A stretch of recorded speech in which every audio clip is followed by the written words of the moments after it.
sun on my face.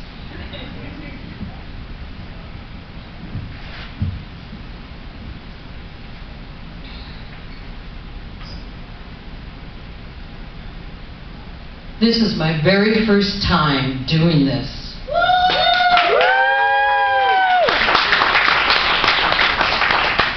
So please, be gentle. And those of you who are up close, just want to warn you, you better ask for extra napkins, because when my ears and face get really red, that means my head's about to explode. And I will spray you with brain gunk. And trust me, this brain is loaded with gunk. Now, for those of you who don't know me, I'm Garnet. For those of you who do know me, I'm also Garnet. And some of you are probably wondering, why is she only using one name? Well, does she think she's cool or something? Why, yes. As a matter of fact, I am cool. What's it to ya? But that's not the only reason. You see, most of you yahoos butcher my last name. Know your last name? If you know how to spell it, you can't pronounce it. If you know how to pronounce it, you can't spell it. So I figured, there aren't that many Garnets running around, so I'll just use my first name. But you dang well better get that right, or I will get cranky. And you don't want to see me cranky.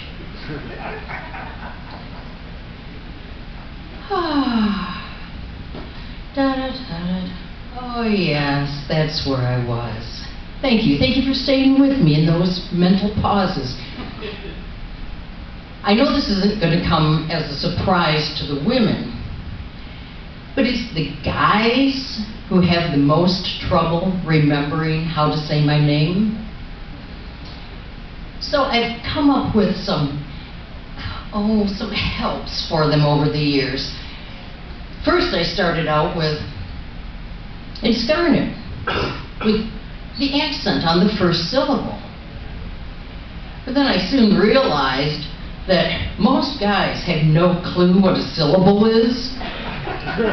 And as soon as they hear the word accent, they immediately think of Natasha at the sexy talk from around the world 900 number. So I tried something else. Next I went to It's Garnet with one T, just like the birthstone for January. When their eyes glaze over, that translates to, they have never bought any jewelry unless it turned your finger green. And their idea of a precious gemstone is a cubic zirconia. So you be sure to snatch them up, ladies. When that didn't work, I dumbed it down some more. It's like, darn it, Garnet. Oh, darn it, Garnet. Oh, yeah, oh, I got that. Oh, that's good. Oh, yeah, darn it, Garnet. Which works pretty well until they start calling me Gammet.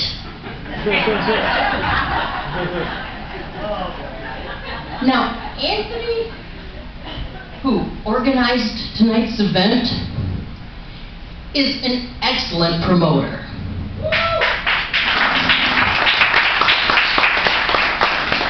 But when it comes to getting my name right, I know sharper cotton balls.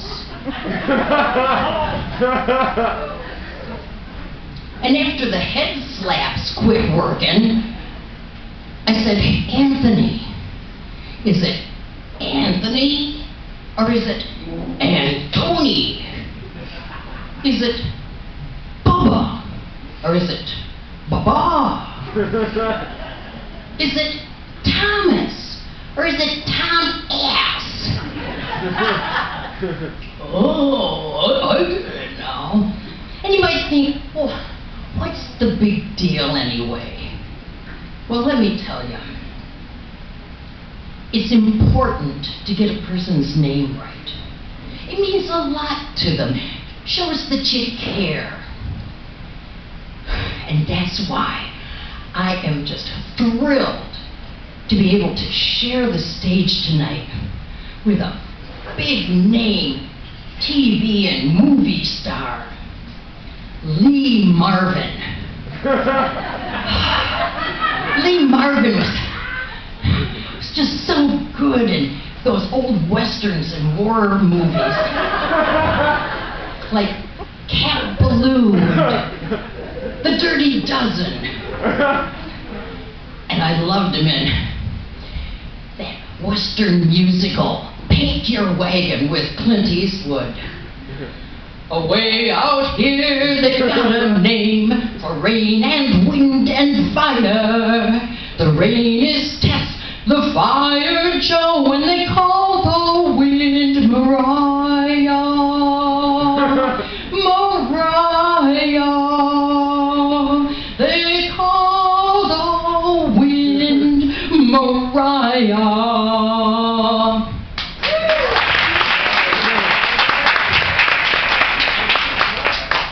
But I digress. Lee Marvin was so distinctive with his deep voice and his rugged features and his prematurely white hair. And as I have already established, people with prematurely white hair are cool. Wait a minute. Lee Marvin is dead. Must be how he got the job as a zombie on The Walking Dead. But he's a black zombie. He must have gotten a free upgrade.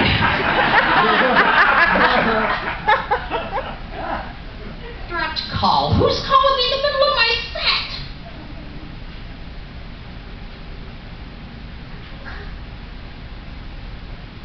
Another dropped call. It's Marvin Lee. It is not. Yes, it is. It's not what it says here.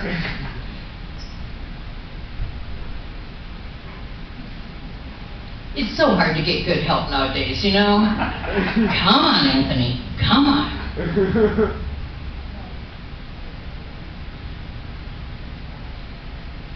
Oh, hell, it's dogs barking in three-part harmony to Mozart.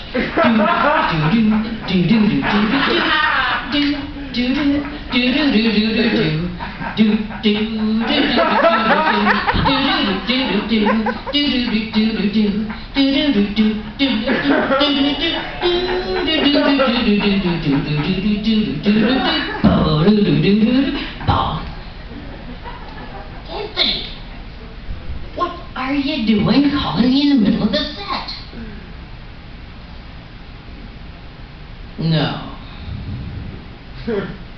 For real? You're not messing with me, are you?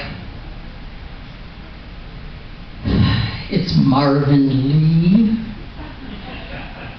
Not Lee Marvin. Well, that does explain a lot. Fine. Goodbye. Oh, don't look at me like that. I know some of you are out there thinking, oh, she's just old and senile and decrepit. I can assure you, I am neither old nor decrepit. Granted, I have to check to make sure I remembered underwear before I leave the house, but at least I'm wearing underwear, which is more than I can say for some of you, and you know who you are. Hell, we all know who you are. Patrick.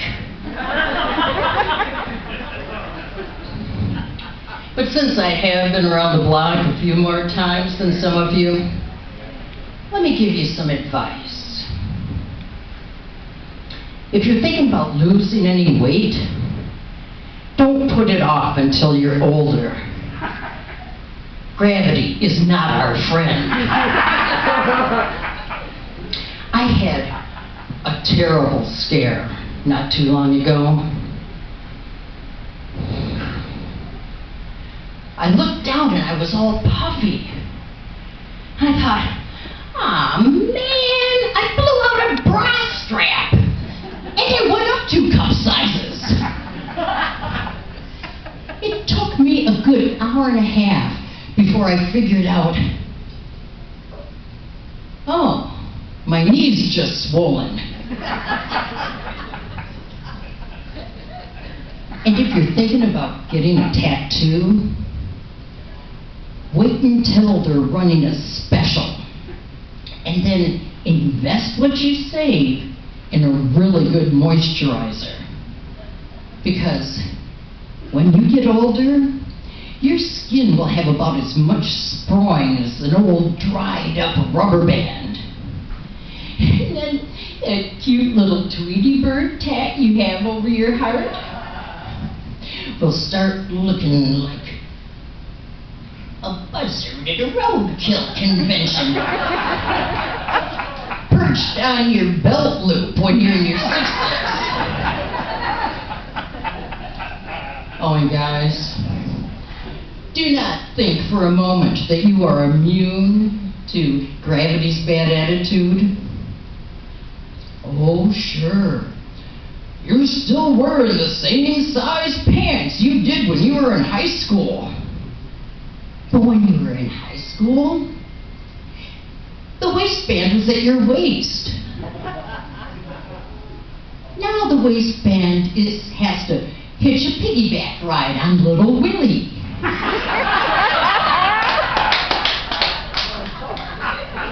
And then you get those shirts that you don't have to tuck in. Oh, well, this will cover my beer belly. No! Your pasty white gut is hanging out the bottom for all the world to see. Can you not feel the draft?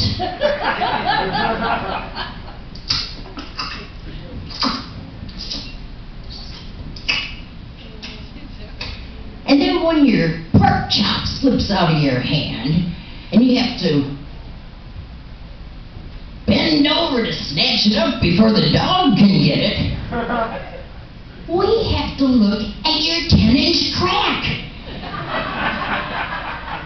And your big old hairy butt cheeks. Trust me, that is a bell that cannot be unrung. My ex-husband was 13 years older than me. I assume he still is.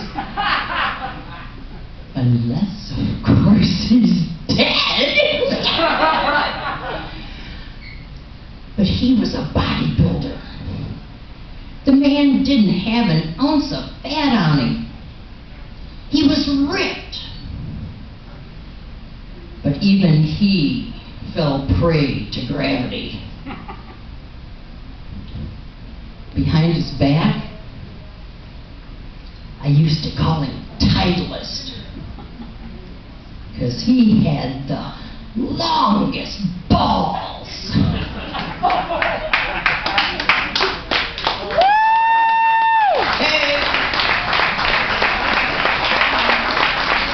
That was Garnet, everybody. Give her a big round of applause once again. Everybody, he's here. This is the man of the hour, Marvin Lee.